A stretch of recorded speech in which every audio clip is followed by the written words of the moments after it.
The super bloom begins where you can see wildflowers after our long and wet winter. And be careful where you charge your smartphone battery, a warning from the FBI. Hello, everyone. You're watching The Rundown. I'm Robin Winston. In the wake of a controversial court ruling in Texas banning the distribution of a certain abortion medication, California is taking steps to stockpile another kind of pill. Governor Gavin Newsom says the state has secured 2 million tablets of the abortion pill, misoprostol. That's after a Texas judge ruled to block access to a drug called mifepristone. But legal analysts say California's attempt to circumvent that ruling could hit a roadblock in the future. That's because if it's upheld, the ruling could have far-reaching implications beyond just one abortion pill. The logic of the ruling could extend to other drugs, including the drug that Governor Newsom is now stockpiling. This could be the start of a series of rulings affecting a range of drugs. Planned Parenthood of California applauded Governor Newsom for making sure the state is ready to respond to what they call nonstop attacks against reproductive freedom. The FBI is sending out a warning to stop charging your phone at a public charging station. They say crooks have been able to use those chargers to infect your phone with malware. They can also pull usernames and passwords from your phone. These kinds of chargers are found at airports, hotels, or even shopping centers. It's not just your phone. The FBI says avoid plugging in your tablet and computers too. You should always carry your own charger and USB cord and use an electrical outlet instead. Service to San Diego. Starting Monday, train service will once again run 7 days a week from Orange County to America's finest city. Weekday service has been on hold since September because of storm damage to the tracks near San Clemente. Well, passengers have been taking a bus between Irvine and Oceanside while crews work on repairs. Someone in Whittier woke up without a ride. Take a look at this. A massive tree came crashing down right into a car parked on the street Tuesday night. You can actually see the giant tree was uprooted and then fell onto a nearby car. The tree also took out some power lines and the branches also hit the nearby home. But thankfully, it only caused minor damage there. We spoke to people who live nearby and heard what happened. I was on the phone and I heard the noise and I honestly thought a car slammed into my car because that was like the noise of it. It was like a really loud like shock. The owner of the damaged car told us he just bought the car 8 days ago. Oh no. Well, fortunately, no one was hurt. After a wet winter, flower power is on full display on hillsides all across Southern California. It's so beautiful, and new super bloom has started to draw some serious crowds. So one of the California poppy hotspots in our area is in the Antelope Valley. And you're looking at the California Poppy Reserve about 15 miles west of Lancaster. It's so beautiful. I want to get out there and take a picture, do it for the gram. There are 8 miles of trails to enjoy. There are some rules though, folks. No picking the flowers. Don't do it. Don't go misbehaving. The California poppy is our state flower and meant to be protected. If you can't make it out to the reserve, Borrego Springs and Chino Hills State Park are also seeing super blooms. All right, here's a look from a very foggy Universal City. Where's the sun? Belen De Leon is here and tracking another chance of rain and a bit of a temperature roller coaster in your forecast. Hi, everybody. Well, here we are in April, and we're seeing some marine layer each morning this week. Allow extra time to get out the door because you could be dealing with areas of fog. Now, the temperatures earlier this week were toasty, but high pressure is starting to break down, and that means cooler temperatures are in our forecast. In fact, Thursday is going to be the coolest day, and that's also when we could see a chance for rain. The weather starts to warm up and dry out Friday into the weekend. Now, the chance of rain on Thursday is going to be very small. Look at this. On Riverside, about a 20%. So at best, maybe drizzle, some light rain. We're not looking at any flooding risks. And look at the trend in temperatures. In Riverside, we're going from 80s on Tuesday, cooler on Wednesday. Thursday will be the coolest day. We're going to need the sweaters and jackets again, possibly the warm boots. But then we're back to the flip-flops and tank tops. Friday, 71. And as of now, that weekend is looking warm with highs in the 80s. A fifth person has died following a shooting at a bank building in Louisville. 8 victims are hospitalized, including a police officer who's in critical condition after he was shot in the head. Police say the gunman, Connor Sturgeon, walked into his workplace at the Old National Bank Monday morning and opened fire. Investigators say he live streamed the rampage online. Police arrived in 3 minutes and the suspect died in a shootout. Police searched the gunman's home and say they expect a long and complicated investigation. Kentucky's governor is asking for time to grieve. It seems like we argue so much in this country, so much anger.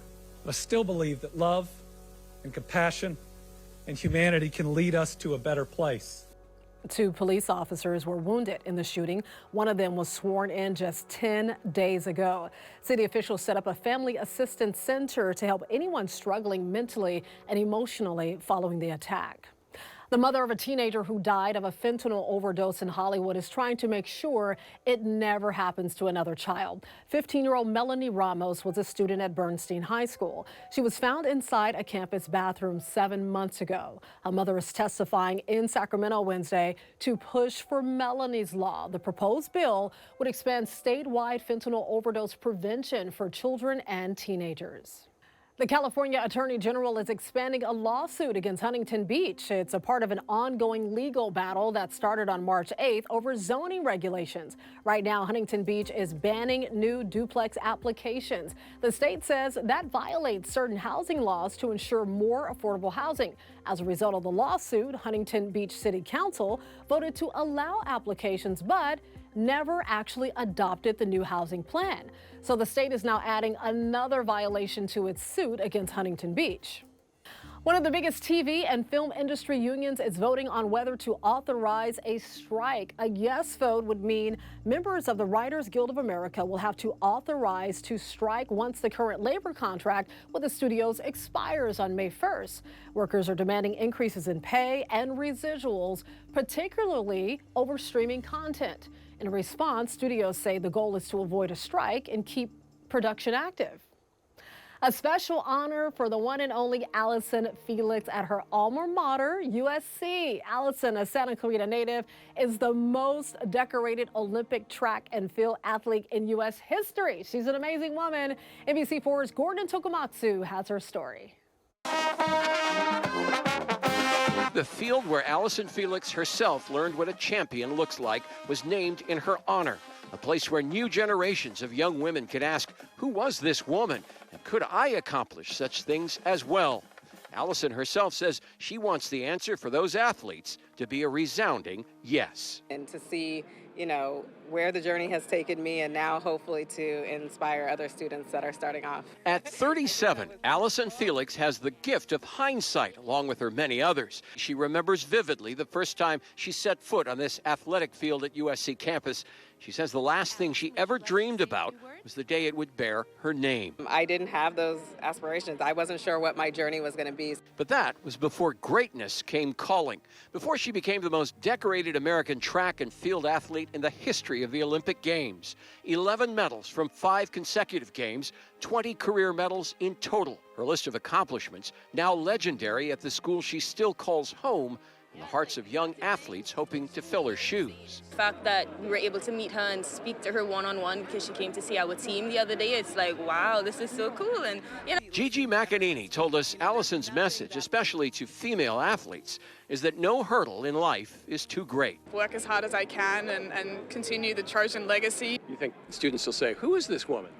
Probably so. Allison did not just compete athletically, she also saw the value of a degree.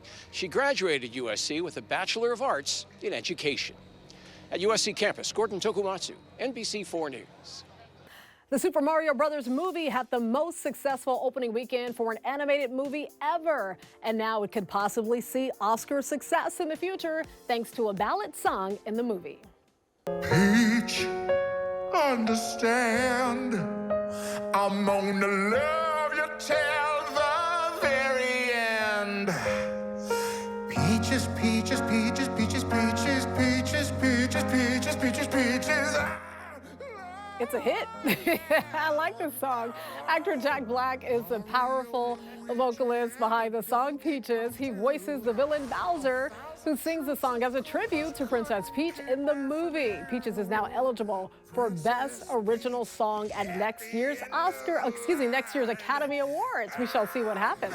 The creators behind Stranger Things say the thrills are about to get animated. The Duffer Brothers have announced a cartoon series set in the world of Stranger Things is in the works at Netflix. Yeah, a live-action spin-off series is also on the way. It's unclear when either will premiere. The 5th and final season of Stranger Things is expected to debut sometime next year. A new superhero-themed musical is coming to Disney California Adventure Park.